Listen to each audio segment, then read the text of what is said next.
आज मैं आप सबके लिए लेके आई हूँ बहुत ही सॉफ्ट और मुलायम मिठाई की रेसिपी। बिल्कुल नए तरीके से हम इस मिठाई को बनाएंगे।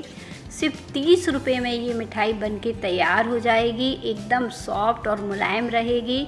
आप इसे दशहरा, दिवाली किसी भी त्यौहार पर बना के तैयार कर पाएंगे। इसे बनाने के लिए मैरीगोल्ड बिस्किट लिया है और इन्हें खोल लिया है। और ये 10 रुपये वाला पैकेट है। 5 वाला भी आता है, 10 वाला भी आता है, जिससे भी आप बनाना चाहो बना सकते हो। यहाँ पे मैंने 3 पैकेट का इस्तेमाल किया है और इन्हें इस तरह से खोल लिया है। खोलने के बाद हम इन्हें टुकड़ों में भी तोड़ लेंगे और इसी से आज हमारी बहुत ही बढ़िया मिठाई जो है बनके तैयार होगी। ये बिस्किट काफ़ी हल्की मीठी रहती है, बहुत ज़्यादा मीठी नहीं रहती है। तो इसी से आज हम मिठाई बनाने वाले हैं और मिठाई बहुत ही शानदार बढ़िया बनके तैयार होगी। आप इस बात से बिल्कुल बेफिक्र रहिए। अब हमने बिस्किट को इस तरह से तोड़ लिया है। सारे बिस्किट इसी तरह से तोड़ेंगे। इसके बाद हम क्या करेंगे, एक मिक्सी का जार ले लेंगे और इन बिस्किट को डाल देंगे। इन बिस्किट को एक मिक्सी के जार में डालकर बढ़िया से ग्राइंड करना है, यानी बढ़िया से पीस के तैयार करेंगे। जितनी अच्छी ये बिस्किट हमारी पीस जाएंगी उतना बढ़िया जो है हमारी मिठाई बनके तैयार होगी। तो मैंने इस तरह से डाल दिया है और इन्हें ग्राइंड करने के लिए अब हम इन्हें बढ़िया से पीस के तैयार करेंगे। बहुत ही सॉफ्ट और मिठाई बढ़िया बनके तैयार होगी। तो देखिए इस तरह से इनको हमने पीस लिया है। पीसने के बाद हमें इसे छान लेना है ताकि इसमें मिठाई में कोई भी बिस्किट के टुकड़े ना रहें और बढ़िया हमारी मिठाई बनके तैयार हो। तो छान लेते हैं इस तरह से। अब देखें ये टुकड़े जो हैं तो इन्हें हम दोबारा मिक्सी के जार में डालेंगे और फिर से ग्राइंड करेंगे, यानी बढ़िया से पीस के तैयार करेंगे। इस मिठाई को आप कभी भी किसी भी त्यौहार में बना के तैयार करेंगे, आपको बेहद पसंद आएगी। एकदम शानदार बढ़िया बनके तैयार होगी। अब यहाँ पे देखिए मैंने छोटा मिक्सी का जार लिया है। 1/4 कप चीनी ली है, क्योंकि इस मिठाई में बहुत ज़्यादा मीठे की ज़रूरत नहीं रहती है और इसे पीस के हम मिला लेंगे। तो चीनी को भी हम छान लेंगे। छानने के बाद इसकी जो मोटी चीनी है उसे हम अलग कर देंगे, क्योंकि इसमें नहीं डालेंगे मिठाई, नहीं तो हमारी ख़राब हो जाएगी। साथ में इलायची का पाउडर डालना और बढ़िया से मिक्स करना। ये सारी चीज़ें जैसे ही मिक्स हो जाएं तो आपको यहाँ पे दूध लेना है और दूध से इसका डो लगा के तैयार करना है। आप चाहो तो 2 चम्मच इसमें मलाई भी ऐड कर सकते हो, अगर और अच्छा फ्लेवर देना चाहते हो। मैंने घी का इस्तेमाल किया है, 1 चम्मच घी डाला है। अगर घी नहीं डाल रहे हैं तो मलाई भी डाल सकते हैं। अब इन्हें सारी चीज़ों को बढ़िया से हाथों से मिक्स कर लेना है और बढ़िया सी हमारी मिठाई बनके तैयार हो जाएगी। आधे कप दूध आपको लग जाएगा इस बिस्किट को डो को बनाने में। तो बस धीरे धीरे करके दूध डालेंगे और इसका एक टाइट डो लगाकर तैयार कर लेंगे। ये देखें डो हमारा लग गया है। इसे हमने अच्छे से चिकना भी कर लिया है, यानी इस तरह से गूंथते हुए इसे चिकना कर लीजिए और फिर इसकी 3 लोइयाँ बना लीजिए इस तरह से। तो 2 लोइयाँ हम साइड रख देते हैं और 1 लोई का इस्तेमाल करेंगे। तो ये देखें ये 2 लोइयाँ मैंने साइड रख दी, 1 लोई मैंने निकाल ली। 1 लोई में हमें डालना है यहाँ पे ये कोको पाउडर, जो केक वगैरह में डलता है, ये वही वाला कोको पाउडर है।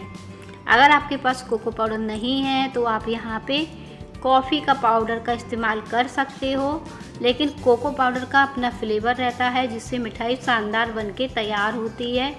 बच्चे भी इसे बहुत पसंद करते हैं, एकदम चॉकलेटी सी रहती है ये। तो बस इस तरह से मैंने कोको पाउडर डाला। कोको पाउडर डालने के बाद सिर्फ 2 चम्मच डाला और ये काजू लिए हैं मैंने, जिन्हें एकदम बारीक कट करके लिया है और ये फ्लेवर भी बहुत ही अच्छा आता है इस मिठाई में काजू का। तो ये मैंने डाले हैं। अब इस सारी चीज़ों को बढ़िया से गूंथ के तैयार करेंगे।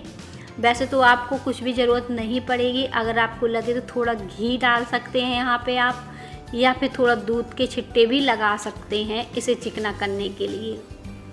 और बस इस तरह से आपको अच्छे से मसल के फिर चिकना कर लेना है। तो देखें इस तरह से 2 फ्लेवर की जो है मिठाई आपकी बनके तैयार हो जाएगी। अब हमने इसे अच्छे से बढ़िया से गूंद लिया है।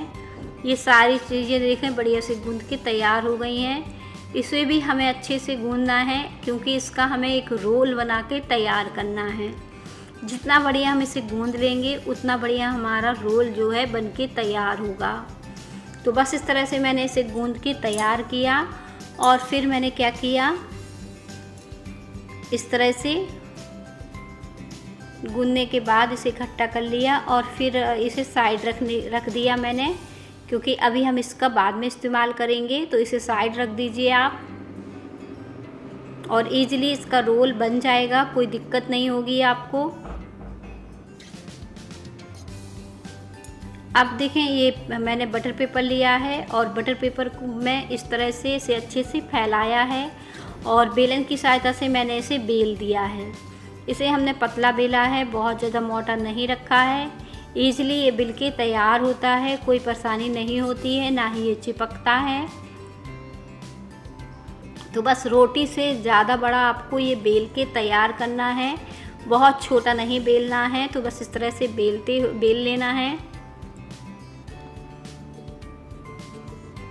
बेलने के बाद जो दूसरा वाला भाग है, जो कोको पाउडर मिला के हमने इकट्ठा किया था, इसका भी हमें रोल बना के तैयार करना है और इस रोल को कुछ इस तरह से चपटा कर लेना है और इसे हमें मोटा नहीं रखना है, इस तरह से पतला करते जाना है बनाते हुए। और बस इस तरह से जब रोल अच्छे से तैयार कर लेंगे, देखें कुछ इस तरह से हाथों से ही मैंने सारा ये बना दिया है और बढ़िया से चिकना कर दिया है। तो जो रोटी हमने बनाई है इसके ऊपर इसको रखेंगे और इसे कवर कर देंगे। ईज़िली ये कवर हो जाएगा और एक बहुत ही अच्छी डिज़ाइन और रोल बनके तैयार होगा।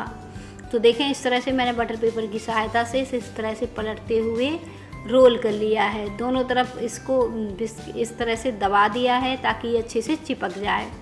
फिर मैंने इसे दोबारा से पैक किया कुछ इस तरह से और फिर इसे सेप दिया और फिर हाथों से मैंने फिर से इसे सेप दिया ताकि ये अच्छे से बनके तैयार हो जाए। दोनों तरफ से इस तरह से पैक किया। अब हमने इसे लास्ट में पैक कर दिया है और इसे हमें फ्रिज में रख देना है 10 से 15 मिनट के लिए और 10 से 15 मिनट बाद हम इसे निकाल लेंगे। देखें बहुत ही बढ़िया ये सेट हो जाएगा, आप इसके पीसेस कट कर पाओगे। तो यहाँ पे देखें पहले मैंने बीच से इसे कट कर लिया है। देखिए कितना प्यारा ये रोल बनके तैयार हुआ है। रोल को हमें इसी तरह से कट करना है, छोटे मोटे बड़े पीस जैसे आपको पसंद है आप कट कर सकते हो। मैंने बहुत ज़्यादा मोटा नहीं रखा है और कुछ इस तरह से इस रोल के पीसेस कट कर दिए जो देखने में बहुत ही सुंदर लग रहे थे, बढ़िया लग रहे थे। तो सारे रोल हमने इस तरह से काट के तैयार कर लिए हैं। ये रोल मिठाई बहुत ही शानदार है, देखने में जितनी अच्छी लग रही है खाने में बहुत ही टेस्टी है। आप इस मिठाई को ट्राई कर सकते हो और मुझे कमेंट में भी बता सकते हो कि कैसी लगी हमारी आज की मिठाई, जो कि एकदम सॉफ्ट और मुलायम बनके तैयार होती है। रेसिपी अच्छी लगे तो रेसिपी को लाइक करिएगा। कम मेहनत में बहुत ही शानदार मिठाई आप बना ले जाओगे।